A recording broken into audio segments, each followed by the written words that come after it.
tubahaye ikaze rero bashyitsi bahire muri ibi birori byacu byo gusoza umwaka w'amashuri w'ibihumbi 2024, aho turi buze guha impamyabumenyi abanyeshuri bajya kuri 40 bashoje mu mwaka wa 4. Yari inzira itoroshye yo kwiga imyaka 4 n'inshingano z'ingo nk'uko bisanzwe, ariko kwihangana no gushaka ubumenyi biri mu migenzo y'intumwa Muhammad sallallahu alayhi wa sallam.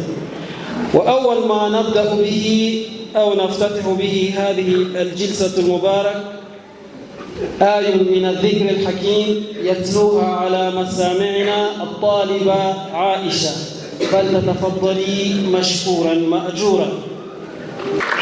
turabashimira cyane n'abandi bashehe bamufasha, turashimira perezida w'inama y'abashehe, turashimira abashehe bose n'abarimu bitanga kugira ngo mubashe kubona amasomo mukeneye mu bumenyi bw'idini. Hanyuma turashimira inzego z'umuryango w'abayisilamu mu Rwanda zirebera iri shuri, by'umwihariko imamu w'umujyi wa Kigali, imamu w'akarere n'abandi bayobozi, turabashimira cyane.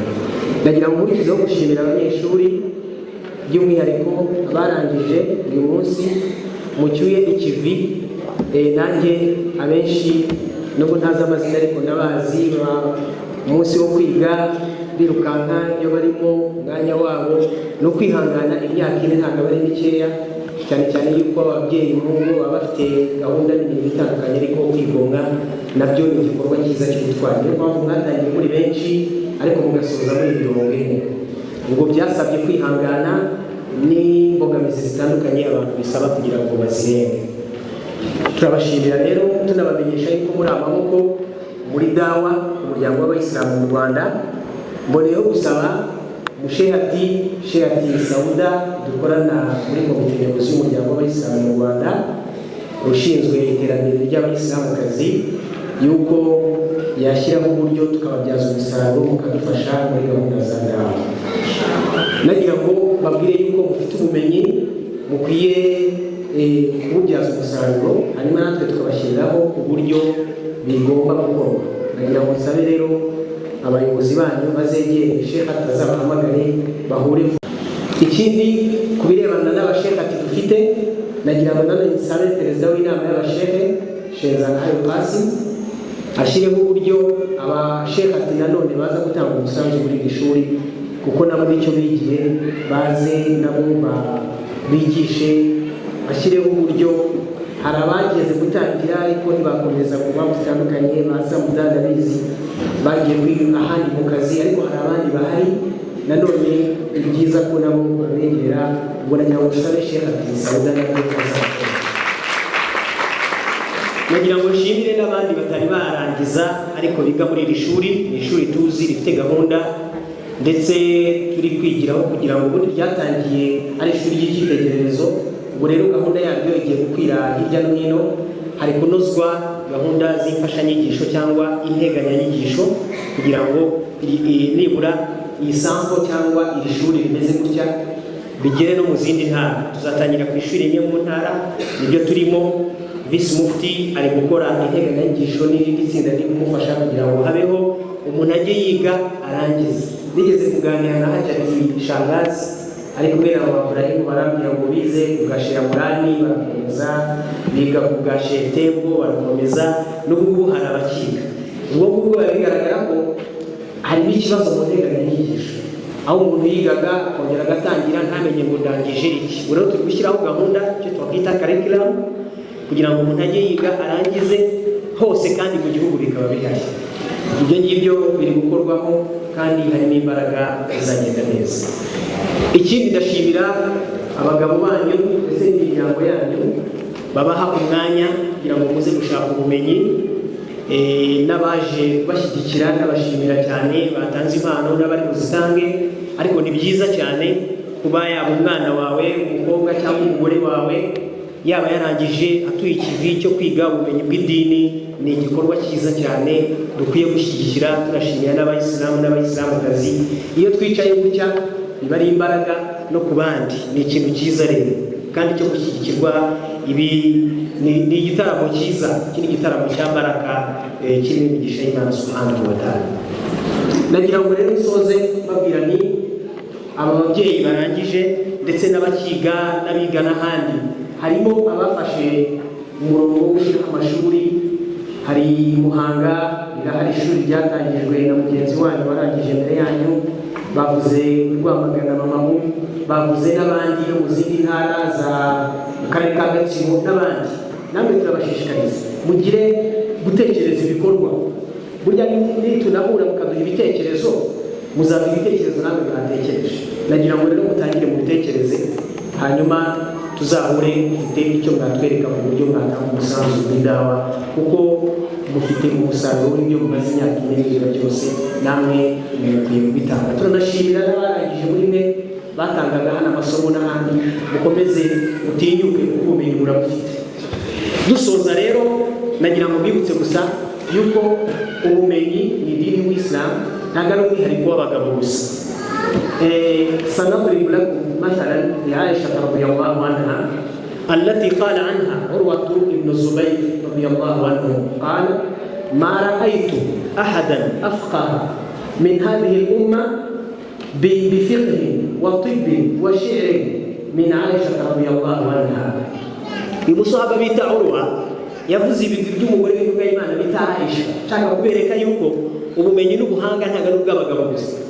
Namwe rero muratwibutsa umugore w'Imana bita Aisha, umusahaba bita Urwa yaravuze ati: sinigeze mbona umugore ufite ubumenyi butandukanye bifiqh, amategeko y'idini, wa shi'r, yari afite ubuvanganzo mu rurimi rw'icyarabu, yari umusizi ukomeye cyane. Aisha yari azi hadithi, وكانت من الستة المكثرين من رواية أحاديث رسول الله صلى الله عليه وسلم.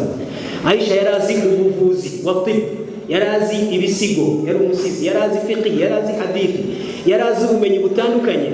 Ndetse Aisha yari mu basahaba batandatu, abasahaba batandatu bazwi ku izina rivuga ngo batandatu bafashe mu mutwe hadithi z'intumwa y'Imana. Mujya mwumva Abu Huraira, Abdullah ibn Umar, asita bariya batandatu Aisha yari ari mu basahaba bafashe hadithi z'intumwa y'Imana Muhammad sallallahu alayhi wa sallam. Wa akhtimu بالقول الصحابي رضي الله عنه الذي قال: ما أشكل علينا أصحاب رسول الله صلى الله عليه وسلم حديث قط فسألنا عائشة رضي الله عنها إلا وجدنا منها فيه علما. ويمصحب ربه نا حديث نيمة يتنني، حديث نيمة يتنني ikadutera ikibazo mu kwisobanukirwa. Ngo twajyaga kubaza Aisha, twebwe turi abasahaba b'abagabo, twajyaga kubaza Aisha tukamubonaho ubumenyi akayidusobanurira. Rero nagira ngo nsozereze hano nuhanye ubukuru ala takharuj. turabashimiye ko mwasoje iki kivi. Wasallallahu ta'ala ayanfa bikunna wa ayanfa biha al-islam wal muslimin. Imana ko ubumenyi mufite Imana yabugira impamvu yo gutungana kwanyu mbere na mbere, ariko ikanabigira n'impamvu yo gutunganya n'abandi no kwigisha abandi. Wa ahutuhunna ala zakati hadha al-ilm wa nashruhu, abamahagariye gutanga ubumenyi no kubugeza ku bandi. Ndabashimiye mwese, Imana ibakirire umwanya wanyu kumuzana ibikorwa byiza. Assalamu alaykum wa rahmatullahi wa barakatuh. Assalamu alaykum wa rahmatullahi wa barakatuh.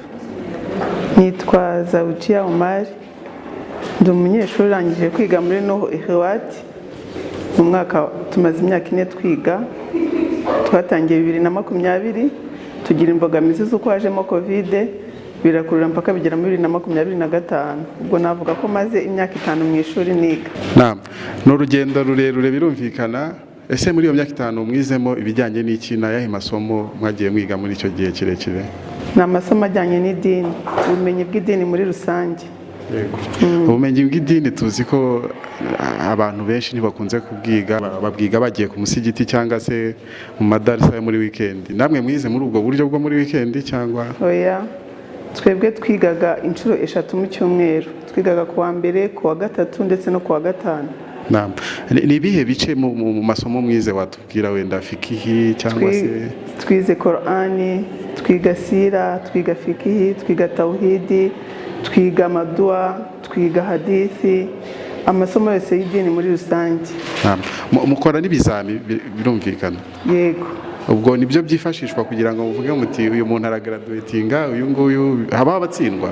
Ni ukuvuga ngo umuntu ariga nk'uri mu ishuri bisanzwe. Tukagira igihembwe cya mbere, cya kabiri, tugafata bileti tukimuka, umwaka ukaba urarangiye. Umwaka twigamo igihembwe kimwe tukiga amezi 5 n'ikindi tukakiga amezi 5 tugasozanya n'umwaka. Umwaka wa mbere ukarangira, uwa kabiri ukarangira, uwa gatatu ukarangira, uwa kane ukarangira. Iyo tugeze rero mu mwaka wa kane dukora examen nk'ibisanzwe nyine, examen national, and then tukagraduatinga. Mukora ibizami bijyanye na classe mwigamo cyangwa mwese muri amashuri menshi atandukanye? Oya, dukora ibizami tujyanye na classe twigamo. Kubera ko habaho amasomo yo mu wa mbere, hakabaho amasomo yo mu wa kabiri, hakabaho amasomo yo mu wa gatatu, mu wa kane, hanyuma noneho igihe cyo gukora examen national amasomo yose twize barayakombina. None watubwira gute ubumenyi mwiga buri kuri rwego rubatandukanya n'utabashije kuza kubwiga ko tubona abayisilamu bose batari hano muri iki kigo batiga?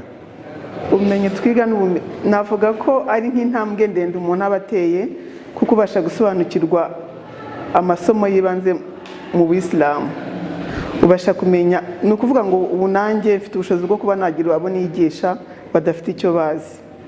Tubasha kumenya gusoma Qur'ani neza, kuko iyo dutangira mu wa mbere dutangira kuri alif, tukiga amategeko ya Qur'ani ariyo tajwid, ukiga imibereho y'intumwa y'Imana, ukiga amategeko ya Islamu, byose ku buryo aka kanya nshobora guhagarara nanjye nkagira abo nigisha. Naam. Reka tugushimire, turaza kubona bari kuguhereza impamyabumenyi yawe ikimenyetso, cyangwa harimo n'abarata nabo wenda bazasubiramo? Yego, hari abarata, kuko hari igihe mwiga mu wa mbere hakagira abasibira, mu wa kabiri hakagira abasibira, nk'abo twiganye mu wa gatatu barasibira, twebwe dukomeza mu wa kane. Naam, shukrani. Afan. Assalamu alaikum wa rahmatullahi wa barakatuh. Nanjye ndi umunyeshuri usoje hano muri Nunu Ahwat. Amazina yanjye ni Umuhoza Shakira. Shakira, urangije kwiga muri uyu mwaka wa 2025. Ego. Ni promotion yagenze ite? Ni urugendo rwabaye rute? Iyi promotion isoje ni urugendo usa nkaho rutanyoroheye. Nagiye mpura n'ibicantege ku babyeyi bamwe na bamwe baba babizi. Niga nko mu wa gatatu naje gutwita, ariko sinacika intege, n'ubundi nigana inda, ego ndabyara alhamdulillah, n'ubundi nigana uruhinja ku bushobozi bw'Imana. Ubu ndasoje kandi ntabwo nigeze mpagarika amasomo yanjye ubwizo mbogamizi nahuye nazo. Naam. Uvuze ko watwisemo muri uyu mwaka uriya urangiye ko turi gutangira undi, ndetse unawubyaramo. Bigaragara ko hari urugendo waciyemo rudasanzwe, rutari urwa buri wese. Ntabwo byakubangamiraga ku buryo byafata iminsi mike utiga? Kubera ko nakundaga ishuri cyane, biragoye kuba waterera umusozi ku zuba cyangwa se ukazamuka. Haba hari izuba, haba hari ubushyuhe, tuba dufite utubazo twinshi nk'ababyeyi baba uyu mubyeyi atwite tutandukanye, iseseme n'iki, ariko alhamdulillah naragerageje ndiga, ntabwo byatumye ncikiriza. Iyo habagaho se nk'igihe cyo gusiba wenda bagiye kwa muganga? Bibaho, ariko ukagira vuba ukagaruka. Ni ukuvuga nageze mu gihe cy'igihembwe cya mbere, byabaye ngombwa ko nkikora examen, hasigaye ukwezi kumwe ngo dukore ama examen, aribwo mfite uruhinja, ariko naragerageje mara ukwezi kumwe mu rugo, ukwezi kwa kabiri ndagaruka ndiga ngendana n'abandi. Kwezi ntabwo ari umunsi umwe cyangwa ibiri? Ukwezi kose wasigaye? Ntabwo dusigara cyane bitewe n'uko twigira mu bitabo. Uraza ukareba aho abandi bageze, kandi bitewe na juhud dufite uraza ugakurikirana ukagenda ku murongo n'abandi. Ku bijyanye n'ubuyobozi, ntabwo bibabangamira kubona umunyeshuri yasibye wenda yahuye n'ikibazo runaka? Ubuyobozi bwacu ni bwiza alhamdulillah, bazi ibibazo ababyeyi bahura nabyo kandi baradusabotinga kugira ngo tudacika imbaraga zo twiga, ahubwo bakaduha courage. Bakavuga ati garuka wige, subira ku murongo, ukabona ko nta gicantege badushyirira, ahubwo baba bifuza ko tuza mu rwego kugira ngo dushake ubumenyi. Ababa bagutambutse bagusize ubafata ute muri urwo rugendo iyo ugarutse? ni ugushyiramo imbaraga, gushyiramo imbaraga, nta kindi kintu ukora uretse gushyiramo imbaraga kugira ngo ubashe kugendana nabo. Ku ruhande rw'umwana ntabwo bimubangamira mu gitondo mwaje kwiga? Sinzi ntabwo twiga amasaha menshi, dutangira saa 8 tukarangiza saa 11. Urumva ni amasaha 3. Ayo masaha 3 ntabwo ari menshi ku mwana, ku muntu iprogramye. Iyo umwana akiri mutoya, nk'icyo gihe naramuzanaga, uramuzana umuhetse ku mugongo ukiga, nta kintu biba bitwaye. Yagize amezi 6 yatangiye gufata imfashabere, uramusiga mu rugo ukabanguka. Iyo habaye ikibazo ubuyobozi burakorohereza gataha ukagenda kureba umwana. Uvuze ko umwana wamuzana ku ishuri akiri mutoya, umwana mutoya basa n'ugoranyemo gato.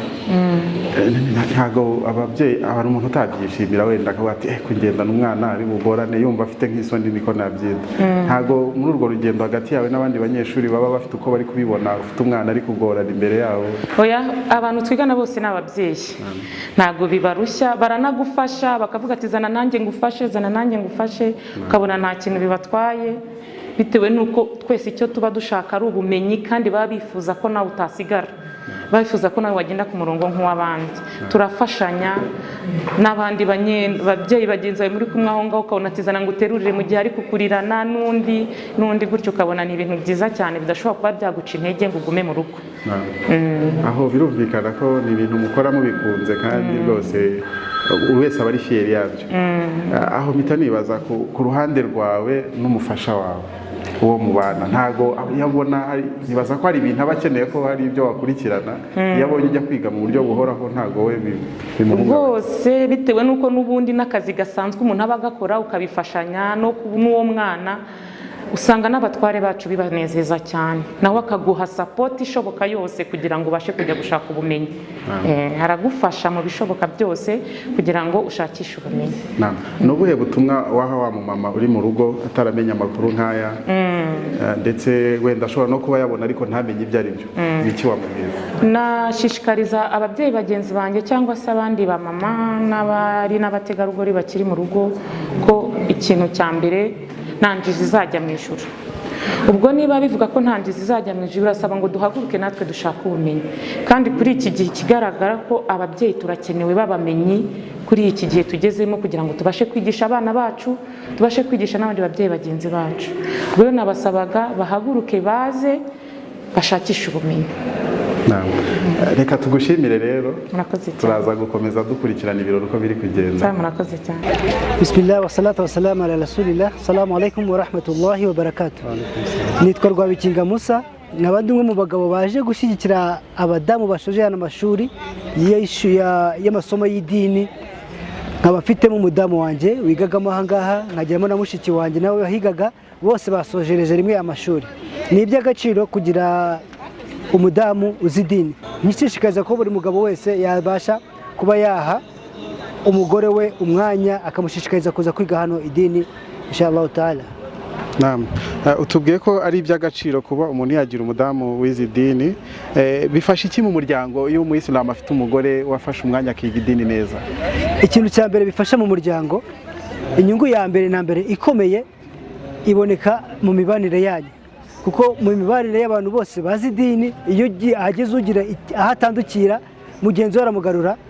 Twebwe nk'abagabo tugira amahirwe menshi yo kubona inyigisho mu misigiti, mu mawaidha, ariko abadamu ntabwo bajya babona ayo mahirwe. Rero iyo yabashije kugira aho ajya mu gufata ubumenyi bw'idini, iyo hari akabazo kabayeho mwese muhita muhurira kuri kara Allah Ta'ala, kara Rasulullah Ta'ala. Iyo ni inyungu ya mbere. Inyungu ya kabiri iboneka mu buryo areramo abana. Usanga umudamu wabashije kwiga idini nawe bashaka ko abana be bahora igihe cyose baharanira ko bashyira imbere kwiga idini no kumenya idini, kandi niho hari inyungu. Igihe cyose umuntu kubatubwira ko umuntu yatabarutse mu bintu bitatazasigarana bimugira icyo bimwinjiriza, harimo wa mwana mwiza yasize uzagisigara musabira. Uwo mwana rero ntago wamubona utaramuteguye hasi. Ubwo rero ifite umudamu wabashije kwiga idini, inshuro nyinshi twebwe abagabo tubyuka tugenda, ariko babadamu babona umwanya mwinshi wo kubana n'abana, nawe abatoza wa muco w'idini, kuko nawe afite icyo ariziho. Hanyuma bisengira amatsiko, kuko hano biga imyaka 4 cyangwa 5 bitewe n'uburyo umuntu yizemo. Iyo myaka kuyigomwa utari kubona umufasha wawe mu rugo ngo amugire ibyo mufatanya, uwo mwanya mara muri iyo myaka yose ntago kubangamira we nk'umugabo w'umuyisilamu? Ntago ubangamira, kuba kubuza icyo ushaka. mu ukuri iminsi bigamo ni nk'iminsi isa nkaho ikomeye ko niya minsi ukeneye kuvuga ngo ndi busohokane n'umudamu wanjye tujye mu bukwe tujye gusura abantu ariko ukigomwa kubera ishuri ryawe kubera ko ufite icyo ushaka ko ageraho nk'ubumenyi. Icyo gihe rero bisaba ko wigomwa. Icya kabiri muri icyo gihe kirekire harimo nk'abadamu usanga bagera hagati bagatwita. Iyo umudamu atwise abenshi hari igihe bitaba bibananira bakavamo cyangwa bakagorwa. Niho hahandi umugabo aba akeneye ko noneho amuba hafi muri cya gihe atwite ubasha kumugeza ku ishuri, muri cya gihe yabyaye umworohereze ku buryo amasomo atamucika kugira ngo abashe gukomezanya na babandi biganaga bamufashe kuba aho atabashije kumva yumve noneho bimube n'impamvu yo kuba yabasha gusoza iyo myaka ine yose adacikirijemo hagati. Naam, uri umuyisilamu uterana ugira inshuti z'abayisilamu uba mu muryango mugari w'abayisilamu, hari inshuti zawe zifite abagore batiga kandi wenda babiriwe mu rugo cyangwa bafite ibintu batakaza mu mwanya ariko bakaguma bafite umwanya uri free kandi batari kuwigamo, hari nabo ufite ndetse bumva ari ibintu bitari ingenzi cyane, ni ubuhe butumwa wabagenera?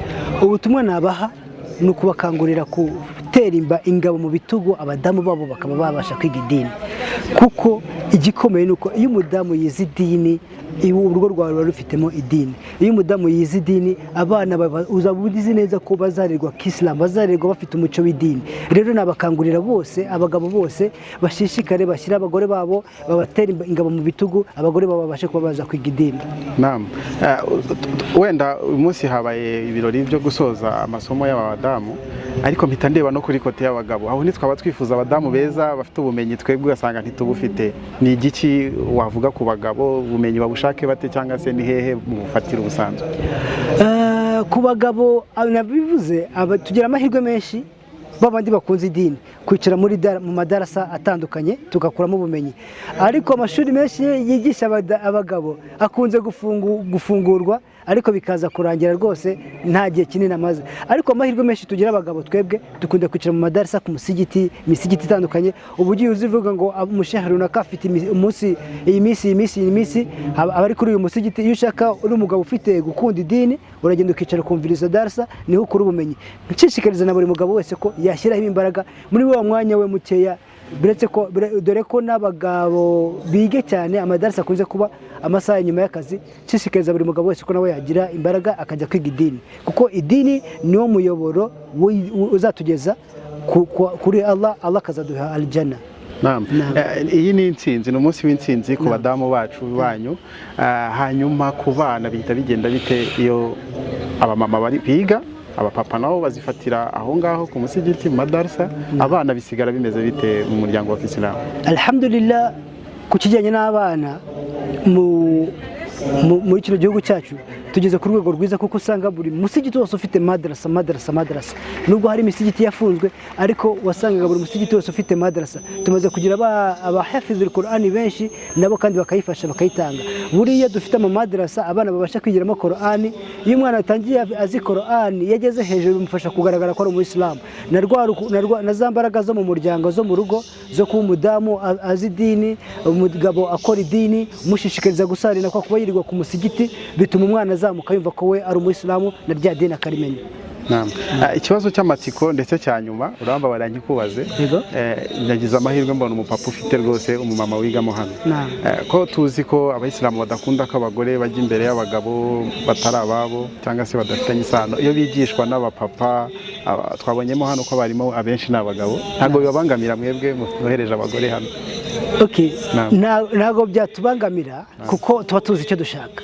Icyambere nuko tuzi ko dushaka ilmu, tuterebye kuvuga ngo abadamu bacu bari kwigishwa n'abagabo b'abasilamu. None se mu mashuri asanzwe y'ikizungu ko nabwo bigishwa n'abagabo batari abayisilamu? Icyo ngicyo ntabwo turajya kuri rwego kuvuga ngo dufite abadawati b'abagore benshi. Ni nayo mpamvu aba badamu bacu nibiga bizagenda bihinduka ko abantu bazagenda bigisha abandi bagore bari inyuma bazaba ari abadamu. Niyo mahirwe dufite, niyo mpamvu tugomba gushishikariza abadamu bacu nta nubwo ari kwiga idini gusa, bige ibintu ubumenyi busanzwe, bige ubuvuzi, bige kwigisha. Tujye tuba tuzi ko abadamu ari bujye muri serivisi yakirwa n'umudamu w'umuyisilamu mugenzi we. Dushishikariza abagore bose gushakisha ubumenyi butandukanye. reka ngushimire ku bintu byinshi tugiye tuganira, nibaza ko hari abo biri bumara amatsiko ndetse wenda bikagira n'inama babandi bafite abamama birirwa mu rugo cyangwa bashaka kugaragaza ko nta mwanya babaha wo kujya kwiga. Nibaza ko ubutumwa ubahaye bushobora kubageraho inshallah. Assalamu alaikum wa rahmatullahi wa barakatuh. Wa alaikum salam wa rahmatullahi wa barakatuh. Shukran.